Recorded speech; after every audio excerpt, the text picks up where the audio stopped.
Hey guys, we're back from the final round of the 2018 Benasque Open. To be honest, it's been a very long tournament and we're both kind of exhausted, but some good news. We both won our last rounds and Eric had such good tie breaks that he was able to finish in 20th place, tied for 19th, right? And by good tie breaks, that means having the most decisive games. All my games were decisive, and I won a trophy, which I think is one of my first trophies of adulthood. Nice. It says, I don't know if people can see this, but it says stuff in Spanish. I see Benasque on there. Yeah, something 20. It's going to be a pain to carry with me because I only brought a backpack and I have like a knapsack to carry my laptop. So I'm going to try and find a friend to give it to. I don't know. Do you want it? I got 2 trophies in Romania that I barely have room for. Yeah, so it's going to be a miracle if this can make it back home. But we'll see. Eric's result I think is pretty phenomenal because it was basically, I think, so one player got 8.5. Mm-hmm. Peter, right? Peter Prohaska. Yes. And a couple of guys got 8. I think dozen or so players 7.5. Mm-hmm. And then 50 players got 7 points. Including I was second on tie breaks out of those 50. I mean that's what's awesome. So you see a number of big names in that 7-point list, including some of the top GMs. I passed a bunch of the top GMs. It's pretty awesome. It's a good feeling. But all right, let's see the final round games. So let's start with you. Who are you playing here? Sure. I was playing someone around my age, just over 2,200. I'll admit I didn't really prepare much because the game was at 9 a.m. Yeah. I woke up, I had breakfast, I walked to the tournament hall, and I played the London. So we went into a line which is chess base freezing again. Oh no. Yeah, I was doing this in the other video. Chess base? But I have since... Okay, there we go. Okay. Yeah. So I played the London. And we went into some line which I've played before, but I don't think he was prepared for. Mm-hmm. First of all, I start with this move order knight d2. Oh, let's put it in training. Sure. Yeah. It's well known that if white plays knight f3 here, black can respond with queen b6, and I think this is already slightly better for black. Mm-hmm. So I avoid this line with knight d2, given that if queen b6, I have queen b3. And there's one small nuance for anyone who's actually studies this line. You'll know that in this resulting position after c4, queen c2, white wants a knight on d2, so the rook has some room to move. And chess base is freezing again. But if we imagine queen c2, bishop f5, would not be possible because queen take f5. Right. In the other line, if the knight's on f3, bishop f5 is a strong move. Yeah.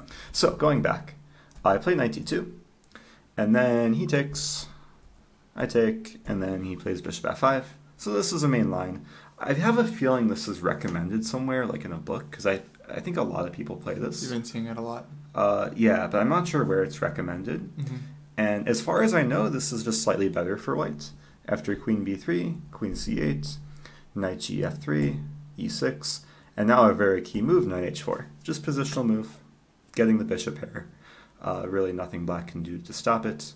He plays bishop e4, I play f3, bishop g6, and even though I didn't really prepare it before the game, I've prepared this line in the past, and I was just kind of playing what I knew the stockfish move is, which is g4. Nice.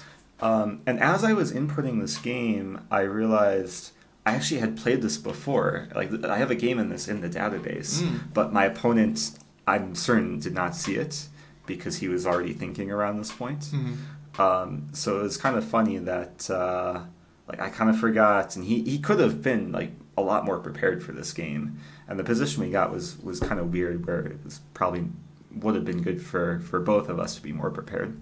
But he plays bishop e7, I take, and then the final move of my preparation, pawn h4. Mm-hmm. And this is kind of a hard position to describe what's going on, but I'll do my best. Essentially, white has the bishop pair, white has more space. Black never wants to castle kingside because then white has some attack. But meanwhile, after h4, it seems like black can maybe start pressuring the h-pawn with moves like knight d7 and queen d8. But the problem for black is I have some play on the queen side as well. Like his queen is always tied down to b7. My bishop is very strong in f4, preventing any rook b8. So the main goal for white in such a position is to play restrictively. And the situation worked out nicely because he was taking a lot of time. Like for the next 10 moves, he probably just spent most of his time. And by move 20 to 25, he was already in time trouble. Yeah, that's not good.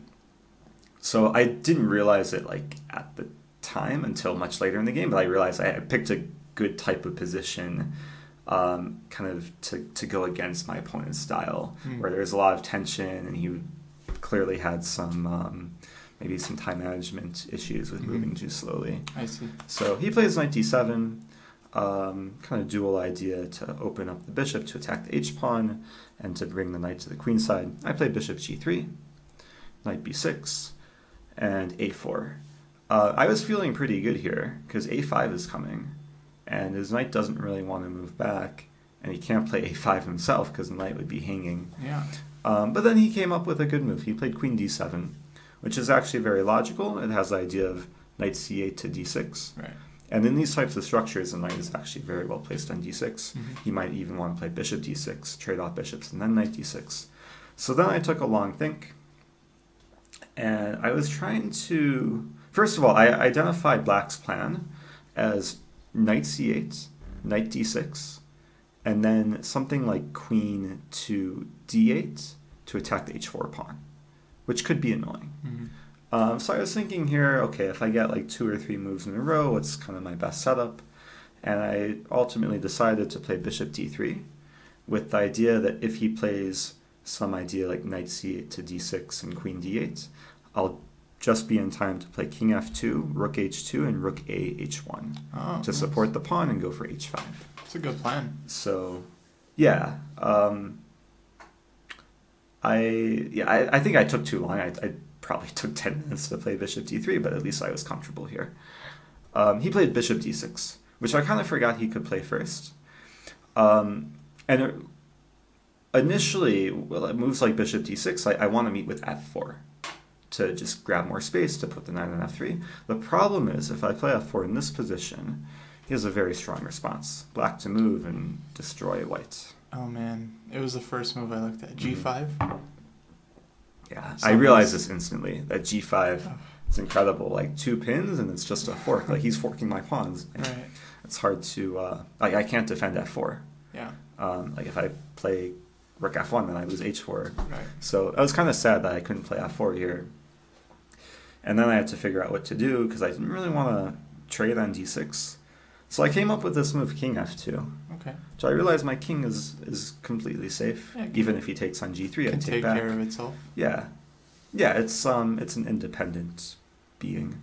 So well, and you connect rooks, so you get rid of exactly. Like bishop g3, queen check f4, he doesn't have g5. Yeah, so I was thinking that maybe around this position I might be wanting to play f4 next move. Right, nice. So he played queen c7, I guess preventing some sort of f4 and trying to initiate a trade. I played knight f1. I realized my knight was doing nothing on d2, and in many cases I want to maneuver it to some better square. He played knight d7. Forget why he played knight d7, maybe because a5 was coming. I played king g2, just another improving move. I wanted to make sure my rook's defended on h1. I also have ideas of bishop f2 to completely avoid the trade and just keep the tension. So then he takes, I take, and he castles. And then the position is kind of transformed. He's committed as king. And then I had to kind of figure out what was going on here. I mean, my king is safe on g2, and I wanted to somehow attack on the queen side. I was happy with the move I came up with.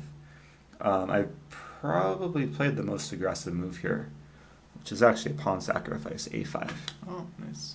And he was already below 10 minutes here. So I thought if I can make him think more, like make him think whether or not he wants to take the pawn on a5, and try and get him even lower on time. And it is risky for black to take the pawn on a5 because I have queen a4 ideas combined with b4. So this is where he started playing very safe.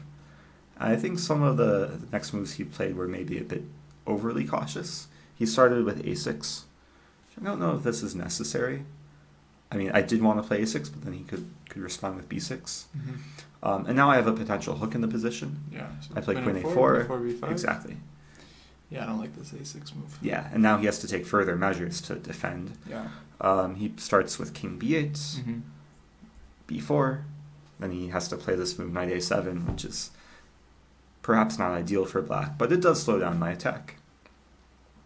And then I took another long think here because I really wanted to play b5. Sure. I just wanted to sack, open files, but then I realized if I play b5, I would have to kind of work to win the pawn back.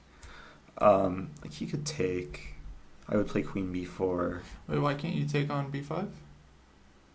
Oh, that's possible. But then he can win c3. Or he can take and then win c3. But that looks super dangerous.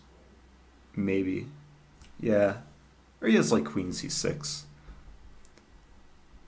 Ultimately, I didn't go for this because I thought he had too many options to try and simplify. Maybe I could have misevaluated. Yeah, because queen takes nice c3. For white.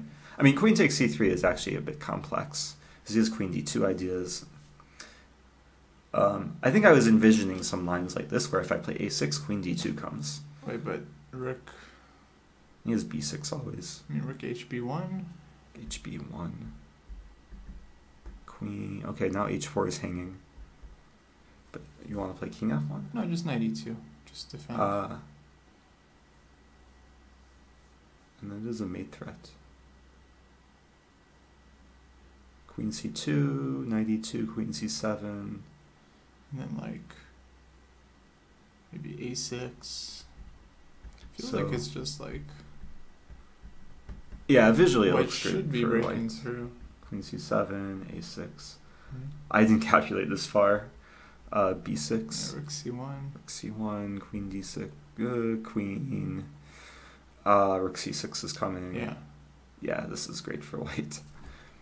Yeah, maybe I could have gone for b5. It feels like he would have to do something more... I mean, yeah, I mean, I don't think he can take on c3. He needs to just kind of find a knight maneuver there to defend his king. Yeah. Maybe, okay, so let me try one more time. Queen takes c3, sacking the knight. Oh. Because where is the king going? If you take the knight, queen d2 check. Yeah, maybe, well... King could go to...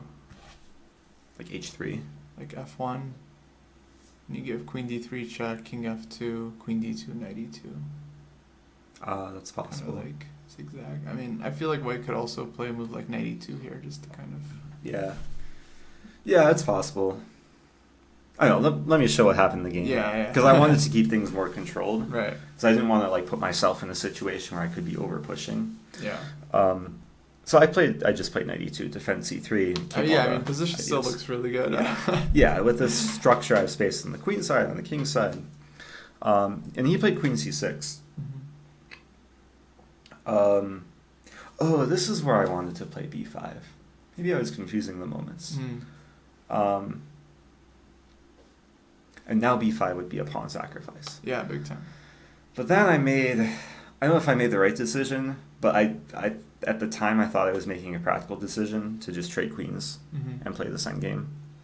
In hindsight, it worked out. Right. But objectively, I think I could have probably kept queens on the board. Maybe go for b5, sack a pawn. But, sure. Anyway, the queenless middle game visually looks great for white. More space. I play f4. Then he started playing some good moves.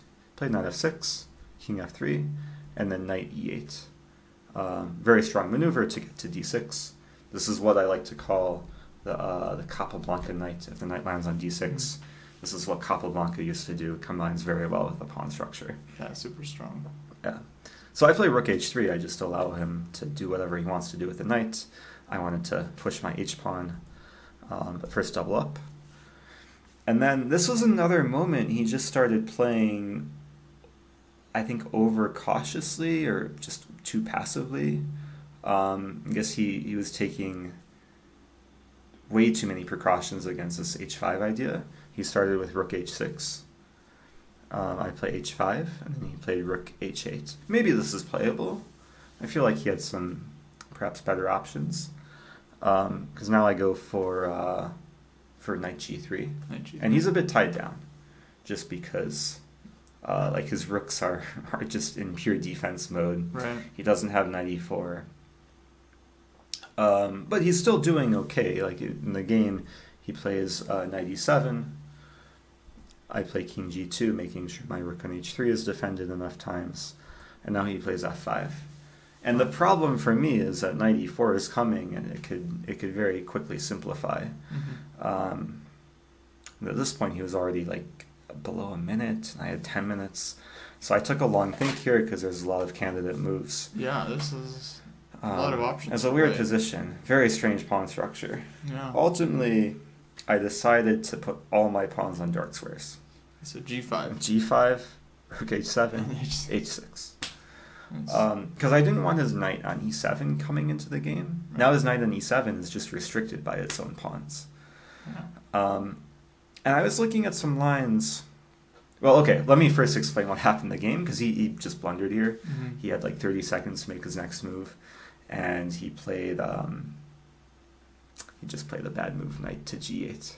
Oh, I see. Okay. Yeah, and easy tactic, white to move and win. Just take on g7, and this is how the game finished. I felt really awkward playing my next move, because I'm taking a piece and promoting to the queen. I wasn't sure whether to touch the pawn first or try and use the queen to take the rook and then remove the pawn. What I tried to do was take the queen and then scoop up the rook and the pawn, but then my hand wasn't big enough to hold all the pieces. Wow. So you something make a fell separate over. video on promotion etiquette. Yeah. I feel like you can... You definitely capture what is the pawn doing the capture, right? The queen is not capturing anything. Oh, I thought like you never touch the pawn when you promote. You always push the piece down and take away the pawn. Oh, I haven't heard that. Oh. I've always thought you just push the pawn and then you replace it on the square. So you're saying I should have taken the rook? Yeah, you take and then like... Well, you can even have the queen in your other hand, put the queen down. But you can't make a move with two hands. I mean, I think you can do that for this. Oh, maybe a special case. Yeah, so many. Yeah. Or, I don't know, you can have the queen already in the hand and you just kind of... Yeah, I was confused. Maybe it's worth practicing at home if you guys are worried about it, you know. Cause yeah, you can get forfeited in the blitz game. In a blitz game, yeah. Although I think they might have changed those rules recently. But yeah, I mean, practice always makes perfect. Yeah. Sometimes. Anyway, yeah, that's how the game finished. I did manage eventually to make a queen, and then he resigned. So if we go back, I mean, I think he could have survived. So he just missed your threat here with h6, g7. Yeah, it's just a simple threat. That's why you always got to be careful when a pawn is on the 6th rank, about to come to the 7th rank. So he had to take, I assume. Yes. Yeah, taking is the best move. And then he would have had a couple options. I was going to take with rook. He could... Okay, I think he has to take. I take. And then I think this is a position he has two options. He can take on h6 or play rook c8. Or knight f7? Knight f7 is also a move.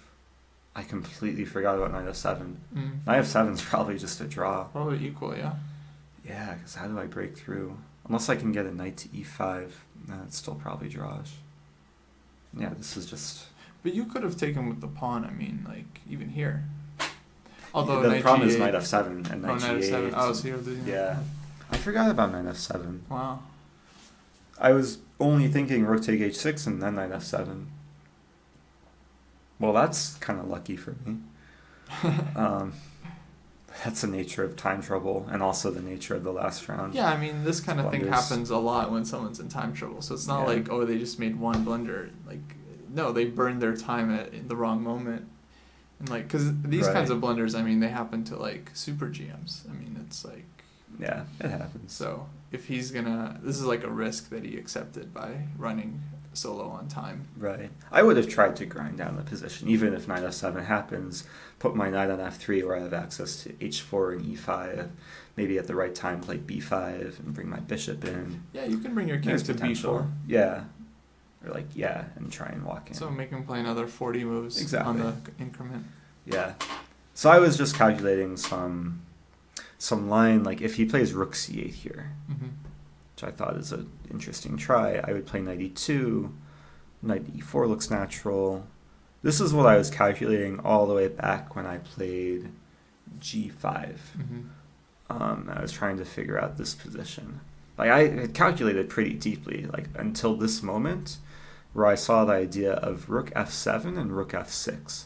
I'm not sure if this is like better for white, but I thought I have chances to play for some advantage because my pawns are so solid with my knight on e2. It's pretty dynamic.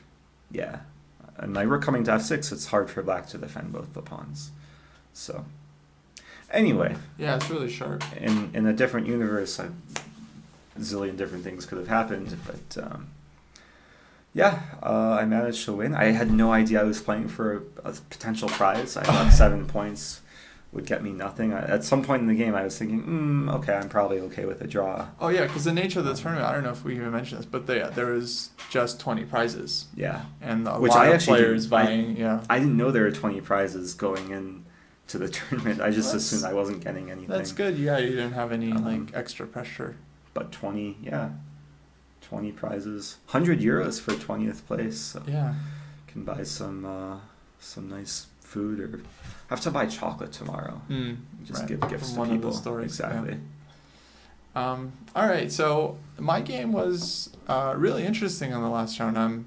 I'm pretty happy with it. There's one moment that is regrettable, but that's how it goes. It's always regrets to life. So my opponent is a FIDE master, Michal Skula, I think from Czech Republic. And his f4 was actually slightly predictable. He's mainly an e4 player, but he's played f4 a little bit recently. And it's like last round, 9 a.m., so no one has time to prepare. I just lost a game to f4 recently. That's in the database, so I kind of felt like he might go for this. I still didn't prepare it. I was like, I'll figure it out.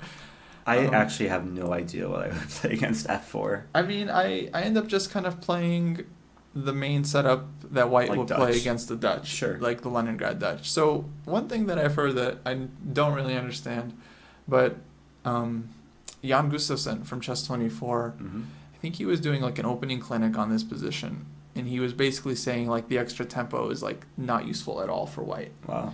And I never understood exactly why, like what are the concrete details that make it, because he started playing, I think, reasonable moves like after d3. I mean, white has a lot of ways to keep improving the position, I would think, with this long-term plan of playing e4. Yeah, definitely. So white tries to play usually queen e1, and then like knight c3 or e4 or c3, knight d2, and e4. And so I've always felt like, well, it should be better than normal Leningrad, because in this same position, you're supposed to have c5 in already, then you get to play knight c6. Actually, one line I thought was already kind of showing why black is not super comfortable here is, for example, c5, queen e1. In the main line with the knight already on c6, I think black is supposed to play d4, with the idea that if white goes for this advance, you can take on passant. And here with the knight on c6, I think you could play either knight d4 or potentially b6. I'm not sure if b6 is possible. But here b6 is like definitely, well, actually even here I'm not sure, like knight e5, knight d5. Knight e5 looks scary. c4. But you can counterattack b2. Yeah. I mean, maybe it's unclear, but okay, already I was kind of thinking about these lines, and this was too much for ChessBase to handle. Already I was kind of thinking about these lines, I wasn't sure. So I decided to just go for something very flexible. And I think we both kind of just made normal moves here. I played a5 so I can put my knight on c5, not get worried about b4. Rook e1, bishop b7, knight a3, and a4. I didn't really know what else to do in this position because he wants to maybe put the knight on b5. And I could play rook e8, but there are some positions where I want the queen to go to e8. Right. So I played a4 as just kind of a waiting move. He finally plays e4, and I kind of execute black's main idea here, which you may or may not know. Wait, can I guess? Yeah. Is it rook a5 and queen a8? No, this is very unusual. Okay. I mean, it looks natural for your queen to here, to yeah, a8, it would. and maybe an idea of playing a4 immediately. No, but I did mean as like a reaction to e4 specifically. E5. E5, okay. yeah. And here I don't have reason to believe why it's not working. This is kind of the main idea. Mm-hmm. Black tries to get in this position. You just throw this pawn forward. It's kind of like a... I'll admit, I didn't even realize the pawn is undefended, or not sufficiently defended, but I assume knight g4. Yeah, it's usually with the bishop on g7, you're not too worried about it. But I think black is fine here. I do think he kind of played the critical test. So he takes with the pawn, so that it's bishop g5. Mm-hmm. And this is one of those positions where queen e8 is often a move you want to play. But then knight b5. But the problem, is knight b5. And I was trying to make these lines work. I wanted to play bishop takes e5, mm-hmm. which I thought was really clever, because knight e5, queen e5 then is a bishop f4. Oh, not bishop f4. But the problem here is he doesn't take. He can play just like simple move rook a1. And my knight on d7 is hanging, and I couldn't quite make this work. It looks very, very risky. And okay, the next move I would consider is queen c8. But then that runs into bishop h3, and I'm not necessarily winning back the e5 pawn, because all my knights are pinned. Yeah, that looks a bit unpleasant.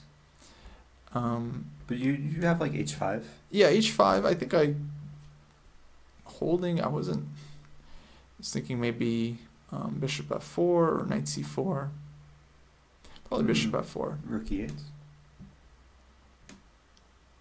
You're going to win back the pawn eventually, as bishop seems a bit misplaced. Yeah, I think you're probably right, because knight c4, it's important that black has like b5. Yeah, but maybe this is kind of how white should play anyway, like knight e3.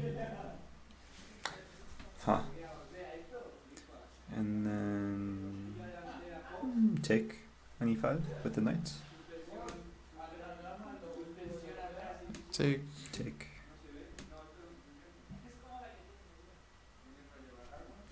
Seems okay. Looks like a game. I don't know. I might even prefer black, because e4 is kind of a big target. This is kind of black's whole point, is that if you can just recapture the pawn on e5, then the e4 pawn is isolated and you have just a small but kind of enduring advantage. Right. No, I think you're probably right on this one. I don't see what's wrong. In any case, So the microphone is only supposed to pick up sound from this direction and not that direction. Right. They might be loud enough where people can hear. It's okay. In any case, I didn't really feel comfortable with this bishop h3, so I played queen b8, which I felt very... Looks a bit ugly, but at the same time, what, queen a7? Well, yeah, so I have like queen a7 ideas to get on the diagonal, and maybe actually rook a5, queen a8. You just want to smother mate him. As possible. Oh, smother mate isn't even possible. It's but queen a7, b5 looks fun. Yeah, something like this. And in certain positions, I might even throw my c-pawn forward and open my queen up. Ah, interesting. Especially if you can imagine, like, knight c4. One position I could definitely consider is just to take and then trade off all the knights and just get this kind of bishop's position where I can play c5, and I think black is slightly better. But after knight c4, I realized b5 is just stronger, because I just kick him off this nice square. I took on e5, and I kind of get my small advantage I was hoping for. Nice. Okay, so knight d5. I was very happy with my next move, which was c6. I just love when you can make this kind of like super provocative move, and none of the knight jumps I think are good for white. Okay, so knight e7 check, there's no point. Knight f6 check looks interesting. And I was thinking the critical line here would be king h8, maybe queen d2, something like this. But I was going to throw an h6 here. Oh, wow. So I don't think he can take on h6. I think I just take on f6. Right. I thought maybe bishop h4. And I don't want to play g5. I'm not going to let him make that sacrifice. That just looks... Well, actually it's possible. It looks playable, because you just play king g8, knight g6. Or you take on f6 and then... Right, you take on f6, king g8. Yeah. And maybe there's no... Because white only has a queen. Maybe there's no real follow-up there. Yeah, I think I forgot that my knight on e5 is defended. Because I was calculating this with my pawn on c7. So. Yeah, so I have to take, and then I think I just thought the knight was hanging, but this looks fine. Yeah. I mean, maybe he has some kind of, like, enduring compensation or something. Queen d8. It's... How many pawns does white have? 2? Just 2, but, like, e6... You put your bishop on c8. Yeah. You can't take on c6 because queen b6 check. But e6 anyway? Maybe queen f6. No, e7. I don't know. Chess is complicated. Yeah, it looks like... I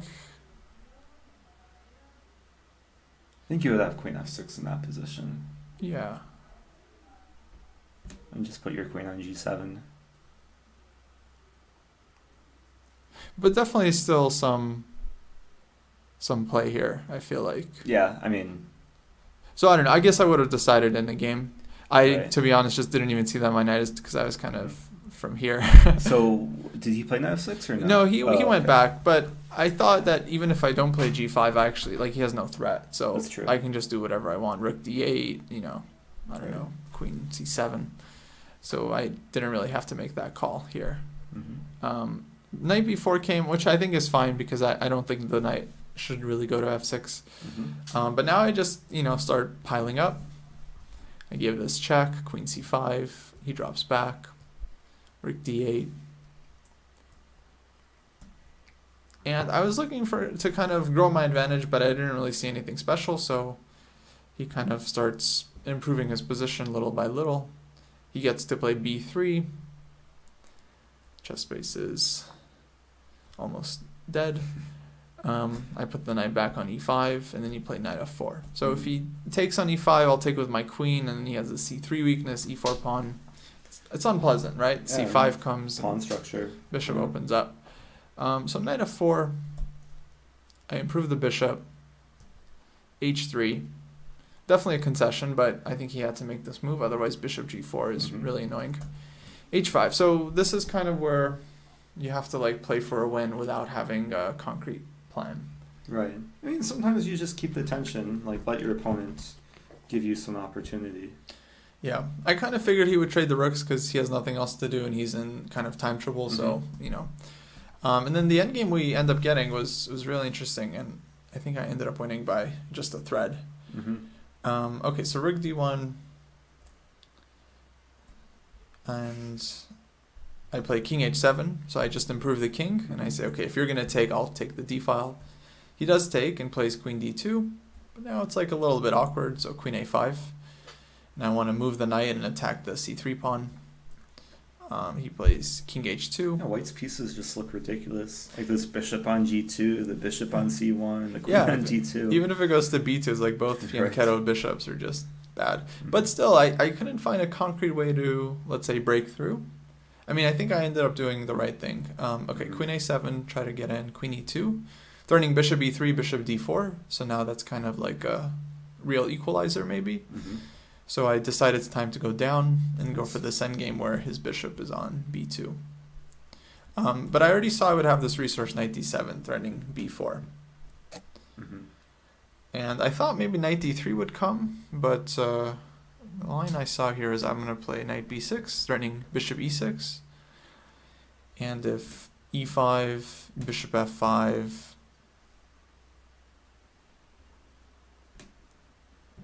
of course. And yeah, you have the initiative. You're probably winning e4 or e5. So yeah, I figured knight b4. I don't want to take and just trade, C5. but I have c5 here, and I think I think I win the pawn after this c4. And takes, knight takes, and I take on e5. Very nice. So he goes for knight e2, which I thought was just kind of passive, but still black has to find a way to capitalize. Knight c5, b4. Okay, this is a good exercise. Black to play. You have a big choice with the knight. Find the best way, I think, to create winning chances. I mean, there's one move that's screaming to be played.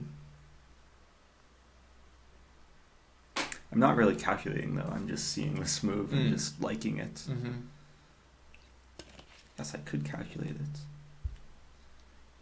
I just want to say knight d3. I mean, this is what I wanted to play. Yeah. Because the other choice that I end up playing is very sharp. And objectively, I believe it's the best choice. But I also knew during the game that I was going to mess it up if I went that way. And that is what happened. So knight d3, I think it keeps the advantage kind of stable.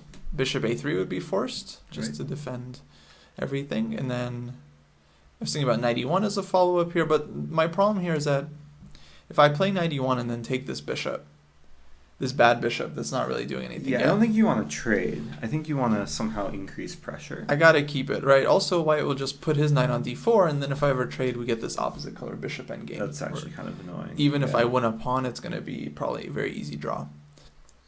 So I wouldn't go for this, but, I mean, you can play, like, bishop e6. But knight d4 is an annoying move. Yeah, that's true. Okay, maybe bishop e5 then. I like bishop e5. Just to... because that increases pressure. Threaten h4. And, yeah, if white plays h4, that's a concession. Knight f2. You could even consider ideas like, if h4, then g5. Yeah. And then h takes g5, h4. The right moment. Combine it with bishop g4. Well, clearly black is slightly better. Yeah. Okay, I'll show what I did. I end up going for knight a4 because this forces the bishop to a1. That's true. And black just has nice breakthrough idea with c5. Oh, wow. Oh, that's how you won a piece for 2 pawns. Okay. Because I saw the position much later. Right. Like my game finished and you already had like this weird material imbalance. Yeah, so I was glad I found this, but I knew I was going to mess it up because it was just these positions are so difficult to play because white's plan, his pieces were terrible, but now his pieces are fine. He just has to improve them, push the pawns forward. His pawns just to push. Just like very easy plan, right? But I felt like objectively this is what I had to do. Makes sense. So one line that's kind of important here, you know, if he doesn't take on b4, which I think is kind of the only move. Like knight d4, for example, would also be possible. And my plan here is to take on c3 with the pawn. His knight's hanging and his pawn is hanging. And c2 is... And you're about to queen. Yeah, so like, okay, knight c2, knight takes c5, I think is just very close to winning. I thought even knight c1 to stop b3, but let's say I take here. I don't know, c6. And I think the move I wanted to play here was something like... I don't remember, but I guess I have bishop h6 in c2. That makes a lot of sense. Seems to win a piece, yeah. I think I just figured the position would be better for black, and I'll figure it out. Because from white's point of view, it's hard to go for this. It's just so passive. So, yeah, he takes on b4. I take the bishop, he plays knight f4, which I think is a good move, because if he pushed his pawn, I would just plant the bishop on e5, and his knight is going to be stuck. So one thing that's important to do in these endgames that I actually did correctly is I think you have to figure out which piece exchanges are good for you. I felt like if I could trade knights and just get my dark squared bishop blocking his pawns, that would be good for me. Just very good. Because then you just dominate. His pawn's just stuck, and I can just play h4 at will and open him up. But I don't want to trade knights on like the d5 square, because then he gets a third connected passer. Okay, I ended up playing this move h4, which is like my worst move of the game probably. Because it's like, I didn't really find a concrete reason why I needed to give up 33% of my winning chances, like one of my pawns, because like he can just take bishop e5, king g3. Like I thought this slows him down a little bit, but I think that was just foolish of me. So I saw the position around here, and I was liking. Okay, I didn't see you play h4, but I was liking your chances. Yeah, I think fortunately I'm still better, and I kind of stumbled into the right plan, but I feel like it was so unnecessary that I probably should have done something like... Maybe just start with bishop e5? Because he can't really move his knight. Well, bishop e5, I assumed he was going to play knight d3, just to get the tempo. I see. But the knight is not going to be great here. Now I should probably play this to stop him from pushing the b pawn. You have like bishop a6 coming... kick him around. Yeah, this looks pretty simple. I feel like his pawns are not going anywhere, but it's still going to be a little bit tricky. I think I can also just play king g7. Makes sense. Just bring in my king. King activity, yeah. But yeah, I wanted to be sharp, and I think this was just the wrong idea. Okay, so here I play knight b2, which I think is another bad move. Because this is where I saw it. I saw the triple fork coming up. And yeah, I'm threatening this, excited. Which I don't even think is... seriously winning. I thought even if he plays, let's say here, oh wait, I have knight d3, so let's say king f3, take, so take, knight d3 check, king g5. I think I have to take. No, I don't think you have to take. You can start with king. Oh, that's you want right. to prevent king f6. You play king g7. That's true. Yeah. You're threatening mate in one. Haha. Yes. King is getting mated. That would be nice. But yeah, well, h5 is white's idea anyway. But actually, f6 g5. f6 g5, right? You win the pawn. Okay, so this is probably still good. In any case, he just plays bishop f1, which I just didn't. So I saw this moment, and then I thought you were gonna play. I thought I knew which move you were gonna play next, and then you didn't play it. What did you play here? I think I made some simple bishop move, like bishop b7. Yeah. Did you consider bishop take h3? Because I thought you were going to play it. Oh, no, I didn't. I Really? didn't see this at all. Yeah. Wow. I just thought that was your idea with like the whole bishop e5, knight b2. And yeah, what a trick. Okay, so if bishop takes... Knight d3. Triple fork. And let's say white pushes. That's kind of annoying. But you take with knight. Stick with the knight. And now you have discovery ideas. Yeah, this looks good. Knight d3 check. And if like c6, you take the bishop and then bishop c7 or something. Yeah, that's an easy one. Wow, yeah, I didn't see this at all. Wow. He probably has to play... I was just walking by bishop and here. Casually just saw bishop take h3. Okay, you got this. Then I was wondering why you didn't play it. But I did something. Sense, yeah, I didn't even... So it bishop didn't even cross my a6. mind. Well, you want a pawn, but he wants to play b5. Yeah. But he doesn't want to play b5 because then you have knight d3. That's true. He probably wants to play just king f3 and then knight d5. Just to kind of... You know what you could play here? You could play bishop c8. Wow. It's the same idea. And you gain a tempo. If he doesn't take, then you have extra move to do something.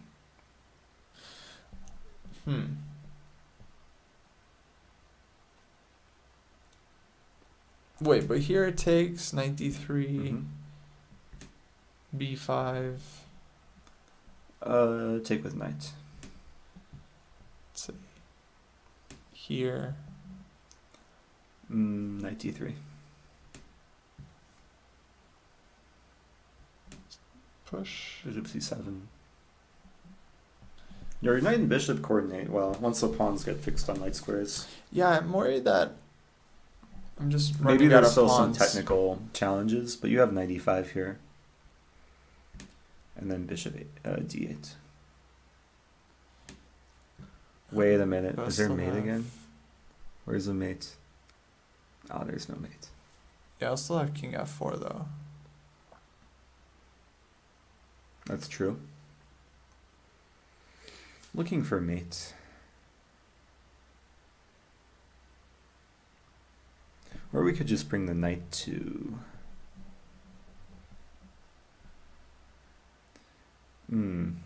tricky. One was played like knight f3 and knight d4, but then king f6. Yeah. Okay, like king. Actually. So some position like king g7. You trade on g6. Chess base gonna freeze. Pawn takes. Yeah. And then pawn take. Is this winnable? You might have to mate with. You're probably gonna have to mate with bishop and knight. Oh, that's fine. Yeah, 30-second increment. Yeah. That's no problem. I'd be happy to demonstrate, but but I'm worried that it's just gonna be hard. Just like. Yeah, I feel like because white just keeps the light square blockade. It's very hard to push because I always have to keep my bishop on this diagonal. But what do you mean light square blockade? Because you're gonna have a knight. Well, I mean, like, you'll never put the pawn on g4 if my king is like somewhere there and my bishop can take. But your king and knight can work together, or you can just start winning pawns. Yeah, maybe you just put your knight on like d6. Yeah, actually, right away. Keep improving. Knight f7, knight d6 is a threat. Yeah. It feels close. I don't know. Might be winning. I feel like it's. I would have gone for bishop takes. Yeah, I don't know. It's probably the strongest move objectively.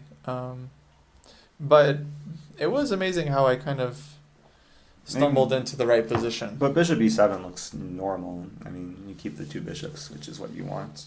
Yeah, I just wanted to put pressure on e4 and try to play f5. But, okay, king f3, so f5 runs into knight d5. And then I'm trading off pawns that I don't really want to do. So I just went back, knight a4. Because I realized it's still hard for him to make progress because his pawns are stuck. Right. So I kind of just admitted my mistake, knight d5, and then knight c3. And here I actually think that black is winning quite easily based on what happened in the game. Because we got to trade the knights, so I'm getting the two bishops versus one. Right, which is such a powerful combination. Yeah, I just hold everything on the dark squares. He has no knight, thank God. And of course, I wish I got on this without giving up the h-pawn, but even here it turns out to still be winning. So I saw the position around here, and then I saw his expression, and he was looking like really excited. Because I didn't see how you're stopping b5 and c6. And then I realized you just allow it and you blockade on dark squares. Yeah, so I just had, I kind of had this feeling already. Like, sometimes you think schematically in the game where you just see like, okay, if I have this position, can his king get in? Right. And I kind of just already saw that here. If I just put my bishop on b6, other bishop on e6, he has no entry squares. Right, that's nice. And, okay, he does have this move e5, which I think is definitely a good try. I'm not sure if I can take. I didn't seriously consider it just because he gets his king in like with tempo. And so his king either gets to c5 or to d6, and then he starts making progress. Maybe it's still good for black, some concrete way. Like, for example... Looks scary. I don't know, maybe just like I let his king in through d6, but it's then still very hard for him bring to... his bishop to c6 and d7. Right, so if he gets the pawn to c7, he'll always have these like promotion ideas. Yeah. So, but I already have my setup in mind, right? So I didn't even have to consider it. So king e4, I'm in time with bishop e6. And so I think the way these positions work is if you can stop white from making progress, then either it's some kind of positional draw, like you can't make progress either, or they're going to start running into a lot of zugzwangs. And that's exactly kind of what happened. So bishop e2, I play king h6, and now if he allows my king to h5, I'm just going to come up and start taking his pawns. But if he moves his bishop off the diagonal, I might play bishop c4 and take on b5. Nice. So he plays king f4, kind of only waiting move, and maybe a good exercise for the endgame enthusiast here, black to play and put white in zugzwang. I mean, if white wants to play king e4 next, it's got to be bishop f5. Well... Or am I wrong? Bishop f5... I don't think there's anything wrong with this move. I think it works just the same. I played... Oh, just take the pawn. Oh, I'm sorry. I got the wrong position. Okay. I think This is already the zugzwang. But I'll show you the moment that I meant, actually. Okay, so here I can take... I feel sorry for the people who paused their video for like 5 minutes. And it was, yeah, it's just bishop takes h3. Yeah. Sorry, guys. My bad. But you can still apply your answer because we get the same position. Okay. He plays here. I go back. So I've already calculated that if we trade bishops, he is getting zugzwanged again. And king g3 I take. Maybe it's not even a zugzwang, maybe it's just a losing endgame. Yeah. So he goes back, and now your move. Bishop f5 or bishop d5? I think both are working. Okay. I played bishop d5. It felt a little bit smoother. So whatever you thought for the previous position with the pawn on h3, it's basically the same. Enough. Okay, so good job. He plays bishop g4. I think I did a good job with technique here because, you know, you could play bishop c4 here, but then you have to kind of figure out, okay, is e6 going to be a problem? With the king on e4, you would have f5 check here. It's not so clear. It's probably good, but I think bishop c7 is a lot cleaner. Now I just want to play f6. Yeah. And yeah, just not giving any counterplay. Yep. Okay, bishop f3, now I go here. If he had played bishop e2, then I would have time for f6, and so that's just game over. So at this point, I think this is pretty trivial. You just have to... Okay, one last move, I had to find e6, bishop b3 check, so he can't make progress. And once I get the blockade again, it's just kind of over. Okay, I played bishop d8, kind of hinting that I might take the pawn. He played bishop d1, so I think he... If anything, he would love for me to take, right? Then he gets to c7, advance his pawn for the first time ever. Right. Now, this should still be a win, but why give him... Why make him some happy? Kind of bonus chances, right? So I realized I can just like start bringing my king over. Yeah. If he plays h5, I'll have g5. Then I play king f8. Actually, if he kept waiting here, I think at this point I would have probably taken the pawn. Because I don't want my king to get too far. Because then your king is close enough. Yeah. Because here, yeah, I felt like this should like his only plan is to try and like exchange like sword bishops, but right. He's just like too this, slow. But even king d7. Yeah. Just game over. Okay, but I hadn't calculated that yet. In any case, he just plays h5 because he probably realized I can take. But now I have g5. My king comes back to h6. Nice. And he simply can't make any progress. Beautiful. And that was it. Good job. Yeah, nice so finish. It's so funny. Like, I knew I was going to misplay this position with the piece versus 2 pawns, but I was like, I have to go for it anyway. I mean, it worked out, yeah. It's so hard the last round of a tournament to like continue to play accurately. You need to really keep that energy as much as you can. Because final rounds are Which tough. is why throughout a tournament and leading up to a tournament, it's really important to just pay attention to physical and just mental form. Yeah, so sleeping like exercise, a lot, getting sleep, good food, diet. Yeah, I think that's very overlooked. Yeah, especially the food. People will just eat terrible during. Yeah, people should follow you on Instagram with all your food pictures. That's incredible. True. Yeah, there has been some amazing food here in Spain, and we've tried to document it. I think a lot of photos haven't been posted yet. But well, you've been the one documenting it. I've been eating it. But it's been great. Yeah.